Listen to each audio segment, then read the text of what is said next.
Thank you, Bob. John, thank you, choir. Always impressed how your music has that ability to center us, to focus us. I was thinking particularly about your offertory anthem, and by the time you were finished, you were on the amens, and I found myself breathing more deeply. I don't know about any of you, but I felt myself getting centered, and I appreciate that. The year was 1974. I was 12 years of age, 36 years ago today. I'm 48, just in case you're working on the math in your head at this time. Don't want you to be distracted here.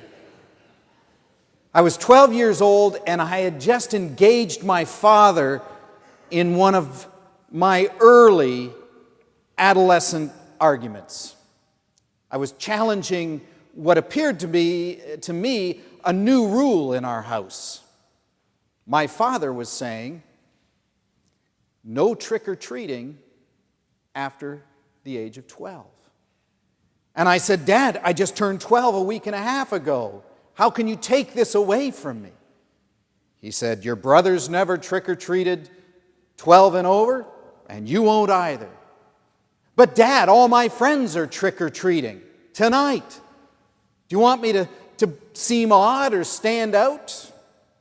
It doesn't matter what your friends say. I'm your father. You belong to this family, and this is the rule. Oh, the injustice, I thought. No trick-or-treating after 12, my goodness. And I certainly didn't remember hearing that rule till about a week before Halloween had come up. Well, I'd made the decision, seeing that I was not going to win the argument with my father, that I would just go behind his back and go trick-or-treating anyway. I would just have to come up with a costume so severe and so good that even my own parents wouldn't recognize me if they happened to see me out in the neighborhood trick-or-treating. So I went down the street to my best friend's house, John, and he and his sisters helped me concoct a great costume. His sisters thankfully put on, I don't know what it's called, some sort of cream you put on a person's face before they started putting all this heavy green, I guess it was eyeshadow. They painted my whole face up a dark green. Then they powdered my hair. It looked like a really old witch or goblin or something. I thought, my parents still might recognize me. What else can we do? So we took a green candle and we started dripping wax on my face. Not a very easy thing to do. Little burn, little burn, little burn. But you know, if I'm going to outwit my parents, I've got to get severe here. I thought I'd come up with the perfect costume to fool my parents. So my friend John and I went out in the neighborhood and we're trick-or-treating with our little pillowcases and our grocery bags and that sort of thing. We came up to my parents' house, 3298 Morris Drive, Windsor. I thought, okay, here's the ultimate test. I said, John, you can't come with me because they see us together. He was about 7 or 8 inches taller than me, really skinny. I was 7 or 8 inches shorter and really wide. It doesn't matter what you got on your face. They're going to spot these two a mile away. I said, you got to wait over here by this shrub. I'm going to go up and see if I can do it. Went up to the door and I rang the doorbell. Ding dong. Both my parents came to the door. They're giving out candy. My father goes, oh my goodness, where'd you ever get a face like that? I couldn't contain myself. I just cracked an ear-to-ear smile and I said, from you. My father says, I beg your pardon? I said, Dad, it's me. I got my face from you and Mom. Well, thankfully they didn't blow their top right then and there, and they kind of chuckled at the humor in it all as well. But I felt pretty good that I'd kind of almost outwitted my parents, but I think once they heard my voice, maybe the jig was up. You know, it's hard to hide a voice from a parent. They know their kid's own voice. No matter how green the face is and how much wax you've got dripping off your face. But you know, I was thinking about that experience, that event this week. Well, partly because I knew today was going to be a Sunday following on Halloween, but also because I recognize as adults we start to put on masks and we start to wear costumes in our very grown-up world as well. And I don't mean the green face and the drippy wax or a Halloween mask or a Halloween costume. I'm talking about the spiritual costumes that we put on. The spiritual clothing that we sometimes wear, and it so often distorts the image of God within us. I'm talking about those costumes like our pride, our pridefulness. I'm talking about costumes like self-righteousness. I'm talking about costumes like envy. You know, it may not be green wax on your face, but you can still be green with envy or green with jealousy, right? Those are those costumes we tend to wear unwittingly sometimes too. They come and they can be temporary if we name them and send them away. They happen to all of us. In fact, my wife has noticed that every time we go to another church for a meeting or something like that, and we pull into their parking lot, and I go, wow, will you look at all this space? Look at all this parking. And my wife will say, Mark, I think you have parking lot envy. But we laugh about it, we name it, we don't let it take up residence. We don't let it become the costume we wear. We don't walk around filled with envy, because we know that when we put on these spiritual costumes and we let them stay, when we clothe ourselves in the kind of spiritual darkness, those things distort our own self-image. They distort the image of God in which we've been created, so that when we look at ourselves in the mirror, we don't even recognize our own selves anymore. It's like that old Rod Serling Twilight episode. I don't know if you remember it. I only remember it in reruns. But some of you may even remember it in original when it came out in the early 60s. But I do remember it was an episode where this man had willed all his wealth to his adult children. And they gathered at home to read the will, to find out who was going to get what. These kids were greedy, they were selfish, and they were argumentative about who was going to get what.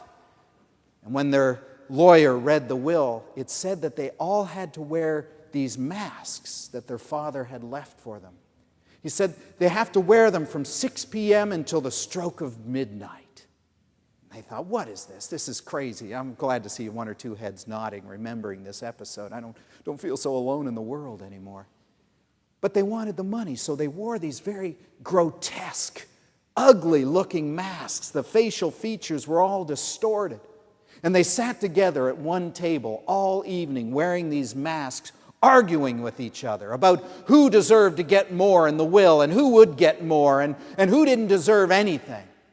And then the stroke of midnight came, and they could take the mask off. You know what happened?